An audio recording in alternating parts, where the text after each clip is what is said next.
Estimados estudiantes de la asignatura Gestión Cadena de Suministro, ahora vamos a ver un poco sobre los modelos de gestión, ¿verdad?, para gestionar un negocio desde la perspectiva de la cadena de suministro. ¿Ok?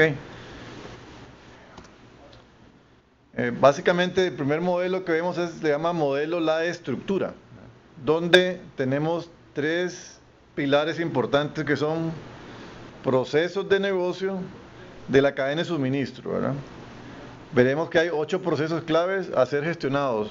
Luego tenemos lo que es el tipo de integración y enfoque de gestión sobre 9 componentes directivos de la cadena de suministro. Y también tenemos lo que es la estructura de la cadena de suministro. Vamos a explicar, digamos, cada uno de estos aspectos. Prácticamente en la parte de modelo, lo que es la estructura de la cadena está, digamos, compuesta por las compañías. O sea, esta parte aquí son las compañías que integran la cadena de suministro, ¿verdad? Pueden haber varias compañías, depende del tipo de negocio en que estamos, ¿verdad? Pueden haber transportistas, piensen ahí un poco en los proveedores, también están, qué sé yo, distribuidores, si fuese el caso que es parte de las compañías que están en la cadena, ¿verdad? Entonces son todos aquellos miembros claves. Todos los miembros claves de la cadena son los que conforman la estructura de esa cadena de suministro. Ok, luego vemos que están los procesos de negocio, ¿verdad? Los procesos de negocio, prácticamente, digamos, comenzamos con la gestión de relación con los clientes, que esto puede estar perfectamente, digamos, relacionado con un sistema de apoyo informático, y se encadena con lo que son gestión de servicio al cliente. Puede ser que tengamos bases de datos inclusive para poder gestionar mejor los servicios con el cliente. Por ejemplo, una base de datos que venga y nos dé información. Llama a un cliente, detecta el número de teléfono y sabemos de una vez qué cliente es, cuál es el perfil, por ejemplo, qué créditos tiene con la compañía, cuáles son los puntos usualmente donde se le entregan productos. Entonces, el sistema, lo que es de gestión de servicio al cliente, nos va a servir mucho de apoyo para poder gestionar, digamos, con los clientes. También tenemos lo que es la gestión de la demanda. ¿Qué es la gestión de la demanda?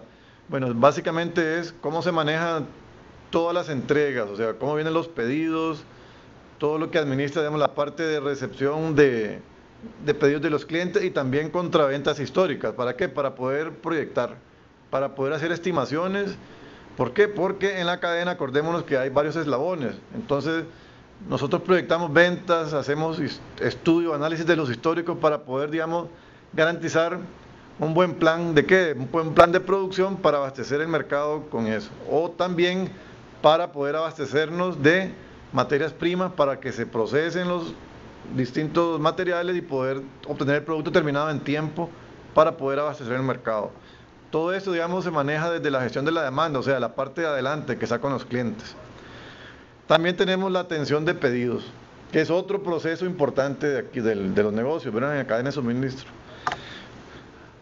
La atención de los pedidos prácticamente es ver todo lo que es el que le llamamos en las bodegas, en los almacenes, el picking, ¿verdad? Desde recibir los pedidos, hacer todo el levantamiento, ahí dentro hay toda una logística que en algún otro de los videos nuestros se ven, la parte de trabajo de almacenes, ¿verdad?, que es las rutas óptimas dentro del almacén para poder hacer los levantes, poder cargar las rutas, si fueran rutas, o los camiones del cliente, si es que llegan a nuestros almacenes a retirar producto.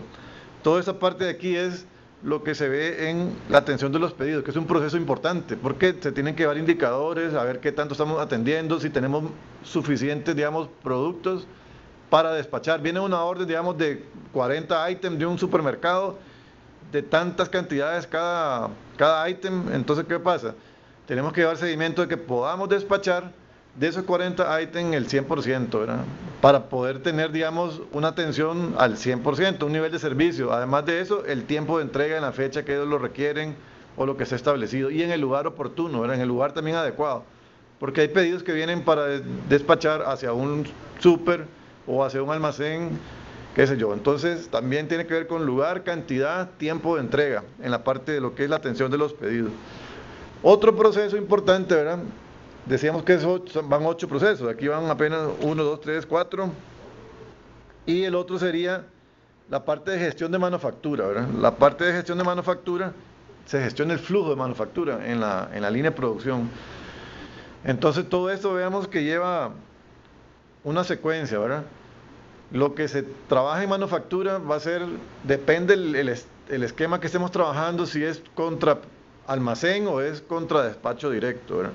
Usualmente desde manufactura no se suelen estar atendiendo, digamos, de la planta hacia un cliente, sino que siempre se tira a almacenes para tener un stock que, digamos, sirva para amortiguar cualquier variación en la demanda. Hay tipos de atenciones que sí, por ejemplo, puede ser una demanda muy grande de un cliente que se parquee el camión, digamos, el contenedor, y toda la producción que estamos sacando en un día o en una jornada de 6, 4 horas, qué sé yo, medio turno, se va destinada para ese producto, que puede ser exportación, usualmente se estila para cuando uno va a exportar, carga el contenedor con toda la producción de una vez, o sea, no almacena, sino se hace una especie de cross-docking, va directo de la planta hacia el contenedor, ¿verdad?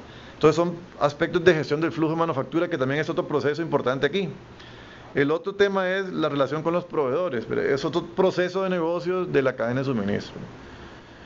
La parte de gestión de la relación con los proveedores, pues es lo que nos va realmente a establecer planes de abastecimiento, desarrollo con los proveedores, vamos a establecer, digamos, de repente alianzas como las que hemos visto en otros videos, donde vamos a acordar, digamos, cómo nos manejan el inventario, los manejan el inventario ellos en su bodega o lo manejan en nuestra bodega y nos facturan contra lo que es salida de inventario de un área restringida que está, digamos, encerrada o cercada para poder, digamos, sacar contra eso lo que demanda la planta, ¿verdad? Pero entonces ahí son aspectos y esquemas que en algún momento los tocamos en el curso, ¿verdad? Que un esquema puede ser el VMI, que es el Vendor Management Inventory, que es el manejo o administración de los inventarios por parte del proveedor. Eso puede estar alguien en nuestra planta manejando eso.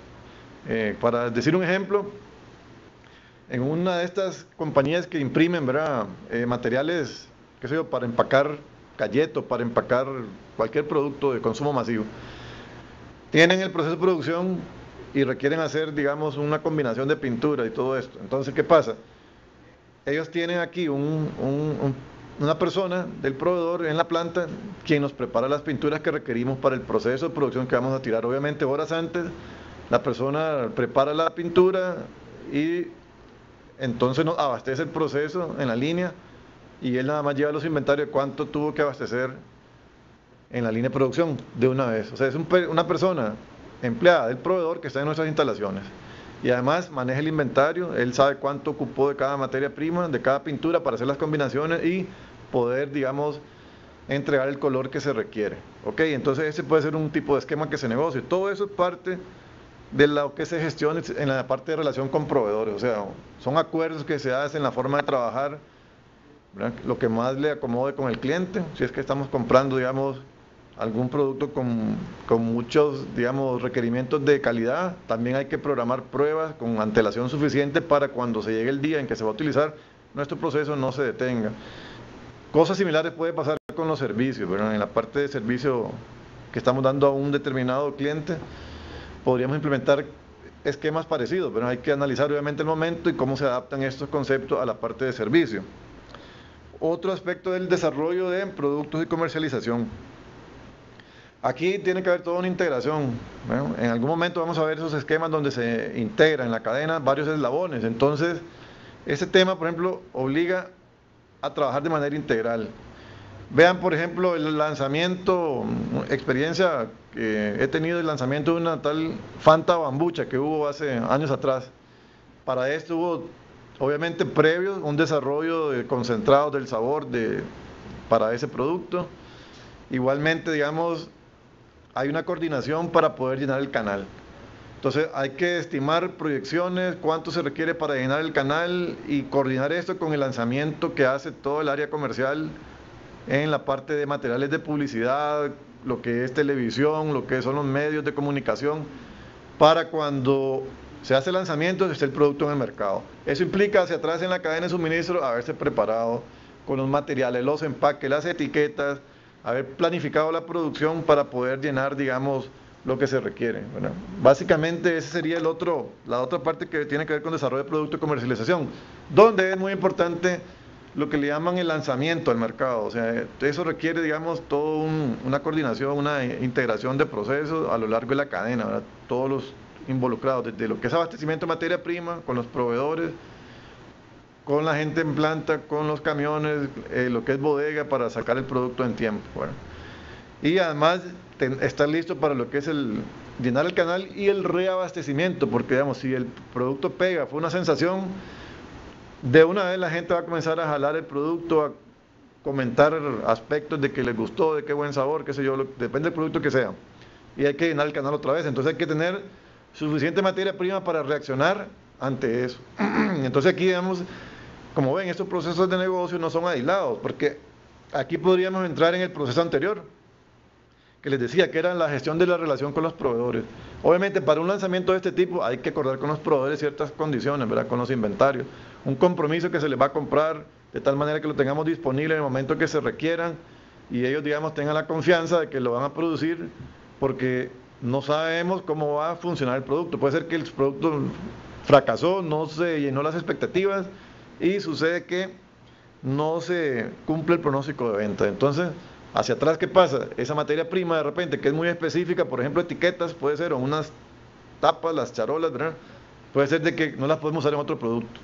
Entonces tendremos que ver cómo se acuerdan esos términos para los escenarios donde puede ser que fracase o no fracase el proyecto. Okay. El otro tema es la parte de gestión de los retornos, ¿verdad? Ahí tenemos ya los 8 procesos. Gestión de los retornos básicamente tiene que ver con lo que es el regreso hacia atrás en la cadena, ¿verdad?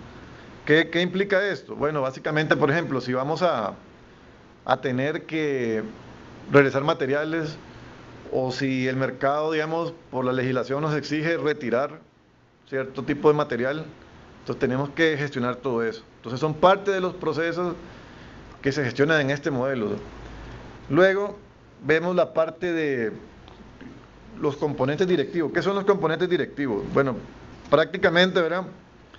Dependiendo del tipo de integración y enfoque de gestión que la empresa debe aplicar, así con clientes y proveedores, prácticamente eso es lo que implica la parte de componentes directivos.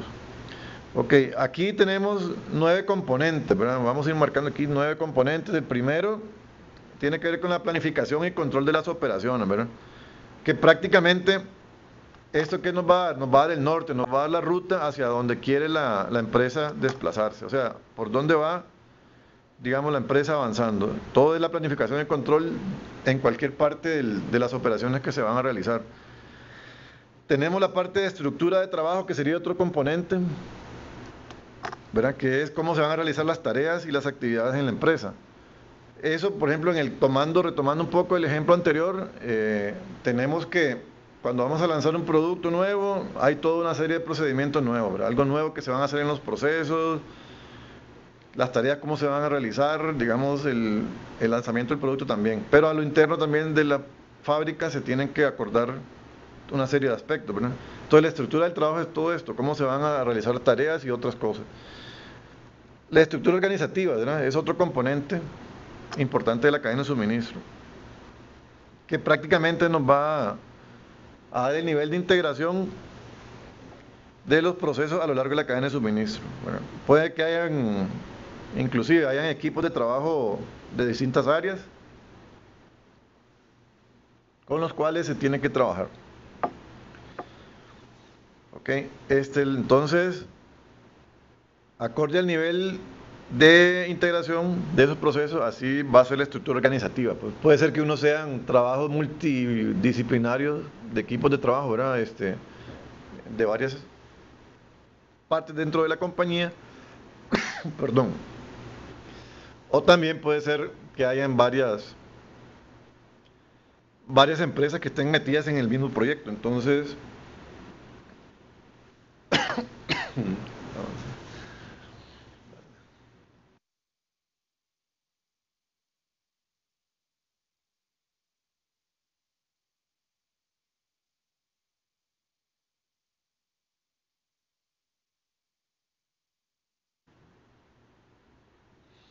Ok, como estamos viendo, hay equipos multiorganizacionales aquí para esta parte. Ok. La siguiente sería la estructura facilitadora del flujo de productos, que prácticamente toda la estructura que hay para ejecutar el abastecimiento, manufactura y distribución a lo largo de la cadena de suministro. Obviamente aquí, además de toda una planificación, también hay toda una serie de equipos de trabajo a nivel muy operativo, ¿verdad? Porque es lo que hace prácticamente que se muevan las cosas, ¿verdad? Obviamente pueden haber procesos que son automáticos o semiautomáticos, pero ahí también hay toda una serie de aspectos de colaboración, ¿verdad? Porque puede ser que hayan sistemas de información en línea, que entra una orden, un pedido, y entonces tienen que atenderse. Veamos, por ejemplo, en una bodega. En una bodega puede ser que entre un pedido, ¿verdad? En el sistema, el jefe de bodega ya tiene coordinado cómo se trabaja ahí, y el supervisor de turno, por ejemplo, agarra la lista y la asigna según ellos tienen sus roles. Puede ser que hayan una persona teniendo pedido por pedido, o puede ser un grupo de trabajo que atiendan cierta familia de productos cada uno y que va, digamos, despachando lo que se va a requerir. Aquí el asunto es que podemos tener un sistema de información que apoye el trabajo de un grupo de gente como en bodega, ¿verdad? Ellos apoyan el sistema de información donde entra el pedido, ellos agarran la lista de levantar el pedido y van a buscar para poder despachar, qué sé yo, la ruta, el camión, o tener listo ese pedido de ese cliente. Así viene otro grupo, atiende otro pedido y al final llenan el camión y ese camión se despacha. Entonces vemos que todo eso es parte de la estructura facilitadora del flujo de productos. De manera similar, digamos, en la parte de abastecimiento de materias primas hacia la planta, o en lo que es el proceso productivo, ¿verdad? ¿Por qué? Porque igual en la planta hay que sacar producto, hay que ir a bodega a pedirlo, hay que hacer una requisición. En caso que se requiera producción, digamos, entre el cambio de un turno a otro turno, tienen que hacer conteo, entregar cuentas de inventario y todo eso. El otro tema que también tiene que ver con eso es estructura facilitadora de flujo de información y comunicación. ¿Verdad? Que prácticamente, acordémonos que en la cadena de suministro es importante, cuando tenemos el esquema que tenemos información que viene en un sentido y el producto se mueve en otro, o los materiales, ¿verdad? Entonces aquí prácticamente tenemos que tener al día a día los flujos de información y comunicación para poder mover de manera coordinada el flujo de materiales, sea materia prima, sea producto en proceso en planta, o sea ya el producto terminado que se despacha hacia almacenes y de almacén hacia el mercado, ¿verdad? Ok, pero todo eso, acordémonos que la parte en cadena de suministro es crítico, todo lo que hay en la cadena, lo que es el flujo de información, ¿verdad? El otro es el método de gestión, ¿verdad? Que es básicamente una filosofía, digamos, de la compañía, cómo se mueven las cosas, y las técnicas de gestión empleadas en la cadena de suministro, o sea, cómo lo están manejando. Estructura de poder y liderazgo, esto es otro aspecto que también es parte de los componentes, ¿verdad? Es básicamente cuando hay, digamos, ciertos conflictos dentro de la cadena. Por ejemplo, lo típico, ¿no? Que puede ser que el área de compras tenga cierto conflicto con la parte de almacenes, de materia prima. ¿Por qué? Por decir un ejemplo, suceden cosas de que quiso aprovechar un precio bajo, compró un contenedor y almacén tiene restricciones de espacio. Entonces meten aprieto la parte de almacén. O también puede pasar de que en la parte del sistema de manufactura, el gerente decidió, porque tiene el próximo, digamos, fin de semana, tiene mantenimiento de la planta, entonces tiene que programar un exceso, digamos así, de producción. ¿Para qué? Para poder tener paro en las máquinas, darle mantenimiento. ¿Eso a quién le va a causar conflicto? Al cliente interno que sigue, que sería el almacén. ¿Por qué? Porque le va a enviar más producto de la cuenta. Entonces hay toda una estructura de poder y liderazgo dentro de la cadena. ¿Qué va a pasar ahí? Ahí tiene que entrar el gerente de logística a un poco balancear, ver objetivamente qué es lo que más le conviene desde la perspectiva de la cadena. O sea, no ver aisladamente lo que le conviene a producción, sino ver la cadena de manera integral, ¿verdad? Entonces ahí se ocupa, digamos, liderazgo y aspectos de negociación, inclusive hasta con el área comercial, para efectos de que puedan, digamos, desplazar producto al mercado cuando hay, digamos, un inventario que se está quedando y no está rotando, entonces tiene que coordinarse con la gente de comercial, por ejemplo, para lanzar una promoción. Y es típico, ustedes ven en los súper a veces que salen un pollo X, lo están bajando de precio. ¿Por qué? Porque de repente está llegando al término de vida estante, al límite, y ese producto puede ser que en 2-3 días ya no se pueda vender, ¿verdad? Por las características. Entonces ahí tiene que coordinar con comercial, ¿para qué? Para que ese producto que está almacenado pueda salir al mercado. Entonces ahí requiere toda una negociación, ¿verdad? Por eso se habla de poder y liderazgo. Ok. El otro punto es la parte de cultura y de actitud, ¿verdad? Que es parte ya de lo que es cada persona. Todos somos individuos con características diferentes y tenemos actitudes diferentes entre las cosas. Puede ser que ante una situación aquí de una demanda de mercado, alguien tenga una actitud negativa, qué sé yo, pero al final de cuentas, digamos, lo que aquí se requiere es tener una actitud hacia la cultura corporativa, o sea, cómo se trabajan las cosas, cómo se tiene que ser, digamos, compatible a lo largo de la cadena para poder, digamos, limar asperezas y poder manejar de manera que los engranajes en el motor, digamos, de la compañía funcionen bien. Entonces parte de la cultura y actitud que tiene que ir fomentando. Aquí entra todo un tema de recursos humanos, ¿verdad? Pero también nuevamente, digamos, la parte de la filosofía que hay, ¿verdad? Alinearse con las estrategias de la compañía, ver un poco el área, el compromiso que hay, digamos, los indicadores de desempeño. Por eso es importante tener toda una metodología de que amarre, digamos, lo que son la evaluación de desempeño de cada persona con los objetivos de la empresa. ¿Por qué? Porque este tipo de situaciones también ayudan, digamos, a alinear esfuerzos. Todo eso tiene que realizarse muy bien, porque eso, digamos, le ayuda a ser congruente con la cultura de la compañía. Y de último tenemos aquí lo que es la estructura y riesgos de recompensa, ¿verdad? Que son, digamos, políticas de riesgo y recompensa que influyen en la realización de los acuerdos firmados de manera general en toda la cadena. Sí, básicamente lo que se busca es, digamos, lograr los objetivos de servicio, digamos. Uno de los aspectos importantes de la cadena de suministro es cumplir con los niveles de servicio al cliente. Hay riesgos, ¿verdad? Y hay aspectos ahí que hay que tomar en cuenta. ¿A riesgos de qué? De no cumplir un objetivo. Puede ser, por ejemplo, no despachar a tiempo a un cliente, o que un camión tenga un accidente, que la ruta, digamos, tuvo un desperfecto. Hay que tener, digamos, todo esos riesgos contemplados. ¿Por qué? Porque, ¿qué es lo lógico? ¿Qué es lo que más conviene? Hay que analizar la situación, mandar otro camión o hacer un contrato ahí de emergencia con algún proveedor de transporte que vaya y nos, digamos, traslade el producto de un camión a otro y poder despachar al cliente, que es lo que importa. Puede ser que en ese momento se disparó el costo, pero minimizamos el riesgo de dejar desabastecido al cliente, ¿verdad? Sobre todo hay que tomar en cuenta el entorno en que estamos compitiendo, porque, digamos, si la empresa está en un mercado muy competitivo, ¿qué sucede? O sea, quedamos mal con un cliente, desabastecimos que un canal o un área determinada, y la competencia, digamos, muy agresiva se puede meter y quedamos mal, además, ¿verdad? No podemos desabastecer el mercado. Entonces ahí hay, digamos, que balancear la parte de riesgo y recompensa también por los esfuerzos que se generan. Ahora vamos a ver, digamos, en el siguiente otro modelo. Este es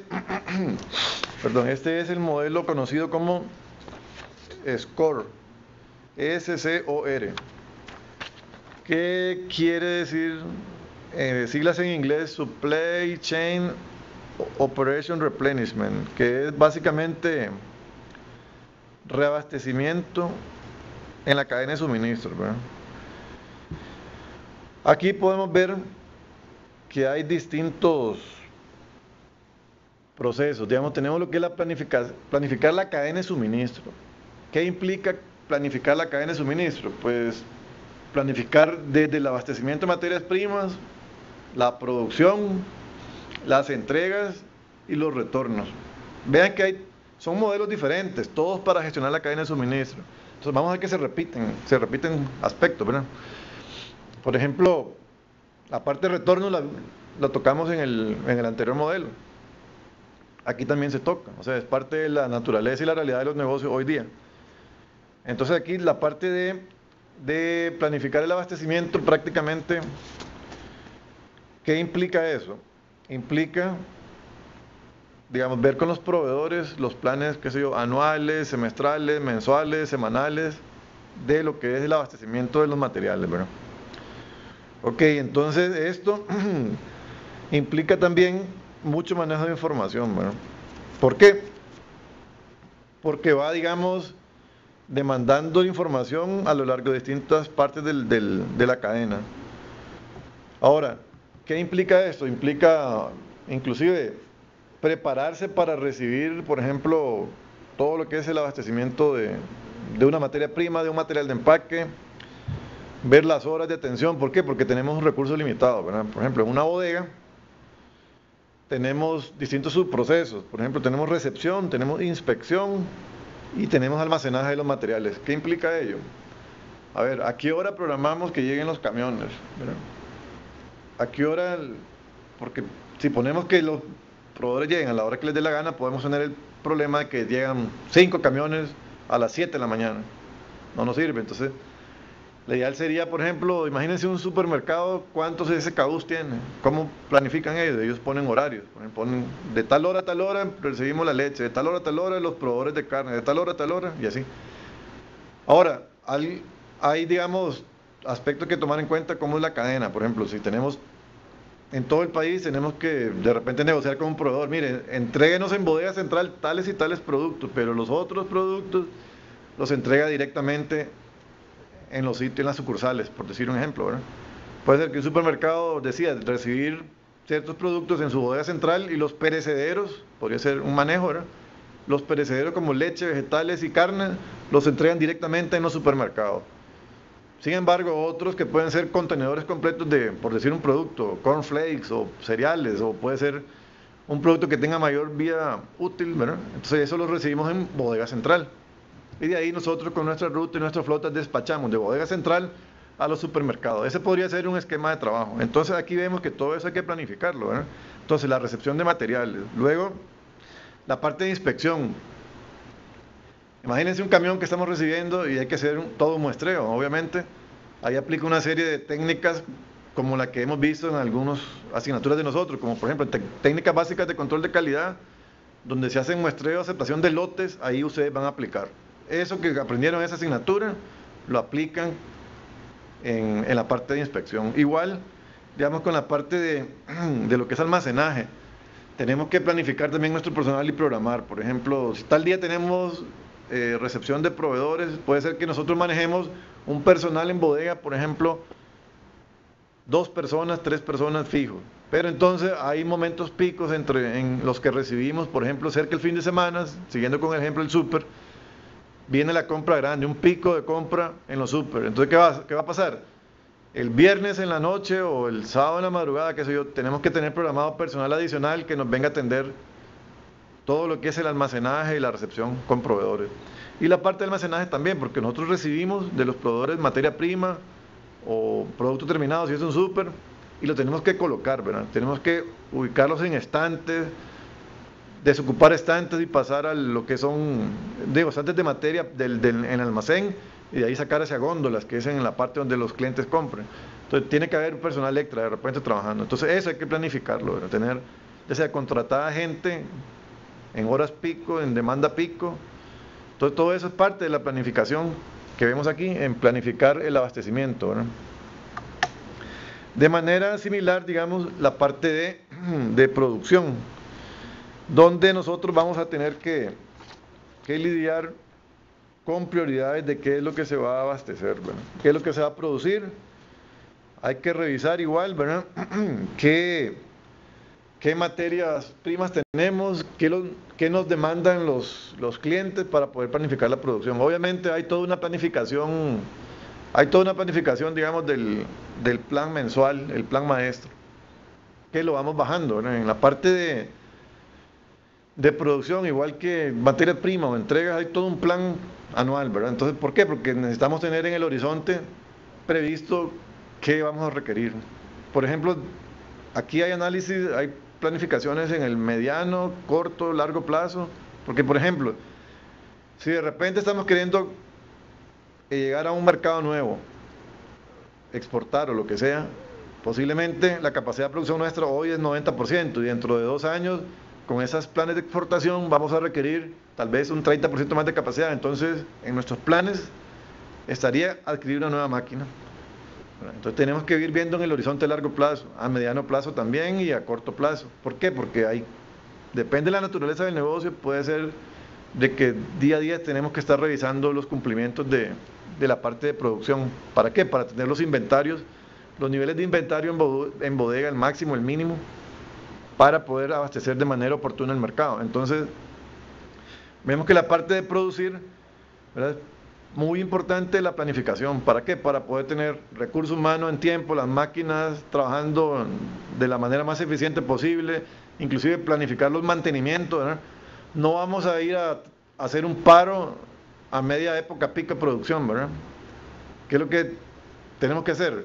Cuando en nuestros pronósticos de venta tenemos una parte donde hay bajo, digamos, nivel de producción que estamos visualizando hacia adelante, trataremos de llevar los mantenimientos de los equipos a esa parte, ¿verdad? Entonces, por eso es importante tomar en cuenta todos esos elementos de la parte de planificación de la producción, inclusive para cosas adicionales o que puede ser elementos fuera de lo normal, que es, digamos, aquí en la parte de planificación, una ampliación de planta. Y tal vez una compañía que pase trabajando todo el año, 7/7 o qué sé yo, o sea, tal vez solo tiene feriado el 1 de enero y algún día ahí en Semana Santa. Entonces, ¿cómo hacer para ampliar la planta si estamos trabajando? Bueno, todo eso es parte de lo que se planifica también, pero ya son cosas muy, digamos, particulares. Aquí, por ejemplo, tiene que planificarse inclusive corridas en planta, porque hay pruebas que podemos realizar, digamos, en pequeña escala, en un proceso de manufactura, por ejemplo.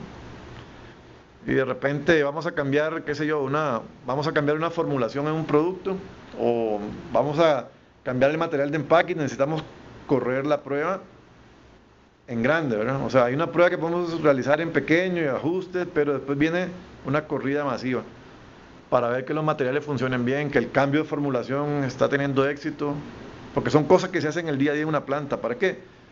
Para obtener, digamos, mayor productividad, mejor rendimiento, qué sé yo. Entonces, ahorros también. El tema es que en algún momento hay que planificar eso, ¿verdad? Entonces nosotros, si tenemos pendientes y compromisos presupuestarios de lograr un ahorro de tanto a partir del 2016, pues en algún momento del 2015 tenemos que realizar esas pruebas y obviamente tenemos que ver con los proveedores el desarrollo del producto. Entonces hay toda una planificación, ¿verdad?, de la parte de tirajes de producción que tenemos que manejar previamente con proveedores para después también hacer corridas en planta, y eso implicará, digamos, tal vez 3 horas haciendo pruebas que pudimos haber tirado a producción. Eso tiene un costo de oportunidad porque estamos dejando de producir por hacer pruebas. El asunto es que luego vamos a tener beneficio de los ahorros o lo que se logre con esa prueba de un nuevo producto, un nuevo material de empaque. Okay. Todo eso, digamos, son aspectos que se coordinan inclusive con control de calidad. ¿Para qué? Para que tomen apuntes, notas del proceso. Okay.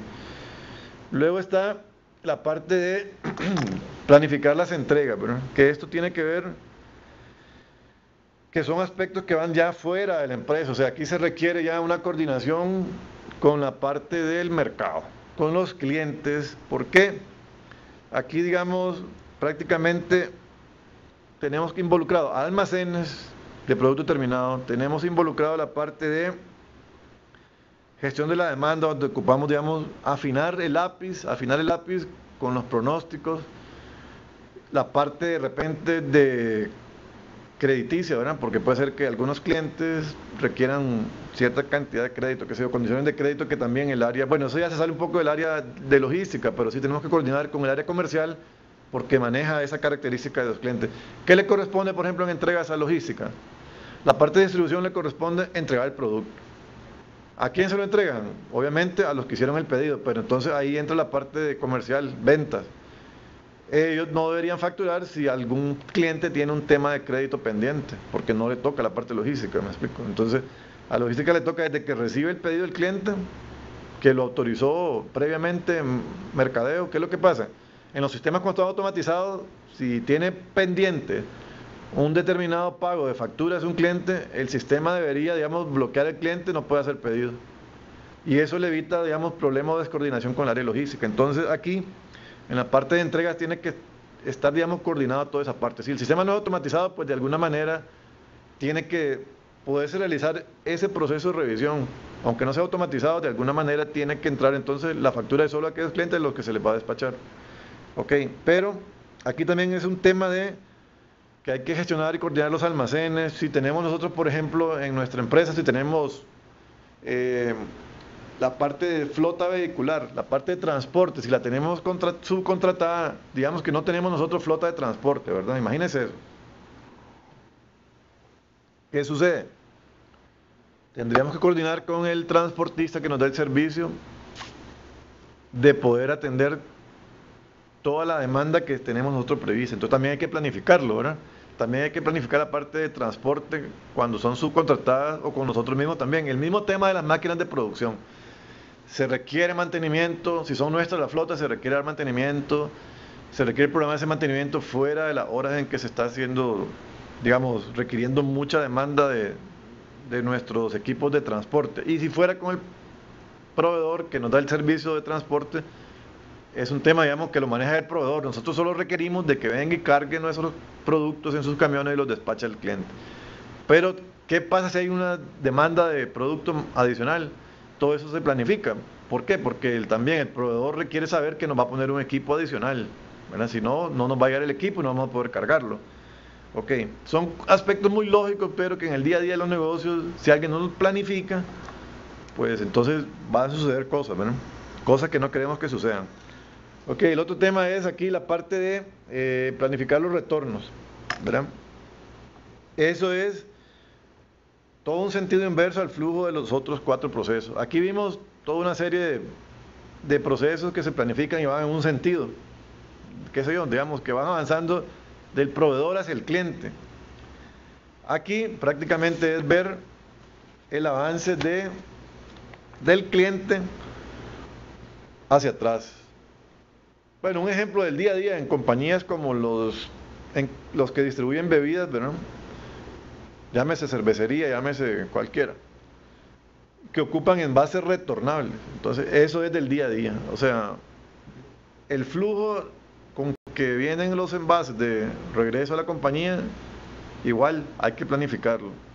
Hay que planificarlo porque esto, digamos, requerirá, si son retornables, requiere todo un proceso de lavado. Primero retirar del mercado, transportar a la empresa, hacer una revisión previa porque hay normas que tienen que cumplir. Por ejemplo, una botella de vidrio necesita tener, digamos, ciertas condiciones, por ejemplo, que no tenga dañada la parte de la etiqueta, cuando son, digamos, esas botellas de vidrio que vienen pintadas la etiqueta, hay ciertas características de calidad que hay que agarrar un lote, hay que muestrearla. ¿Para qué? Para poder ver si el scuffing, se llama eso, la erosión de la botella de vidrio, digamos, en las etiquetas no mancha el logotipo, cosas de esas, ¿verdad?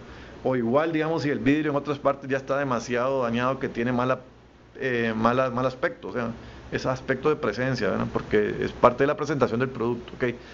Todo eso se planifica. ¿Por qué? Porque igual, si hacemos un muestreo, un lote de botellas, por ejemplo, ¿qué sucede? Y determinamos que hay cierto porcentaje que hay que retirar, nos estamos quedando sin menos capacidad para llenar líquido. Entonces también eso va amarrado a pedir nuevas botellas a proveedores de los que nos abastecen de vidrio, ¿verdad?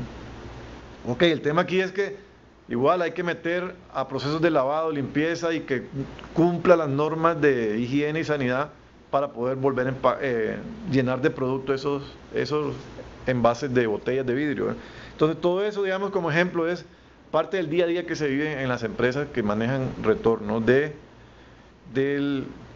envases, ¿verdad? Ahora, hay regulaciones ambientales que de repente también exigen planificar eso. Por ejemplo, en Europa, lo que son fabricantes, por ejemplo, de cocinas, refrigeradoras, ellos tienen un compromiso con el ambiente, de tal manera que, por ejemplo, si hay una refrigeradora con la marca, el logotipo de la empresa en el mar ahí, o tirado en un tema, porque eso, digamos, por efectos de contaminación del medio ambiente, ellos tienen que hacerse responsables. Entonces, ¿qué tienen para evitar eso?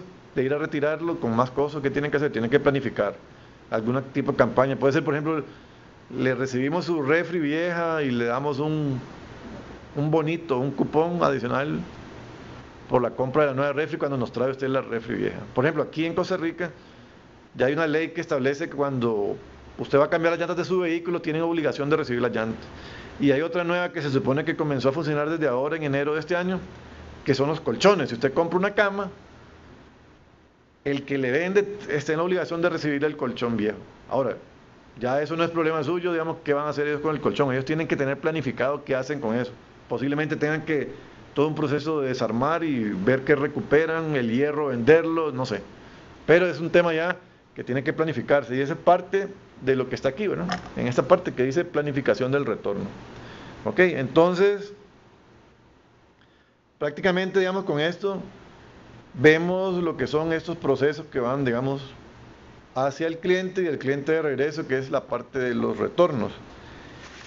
Y ahora vamos a ver un modelito más, ¿verdad?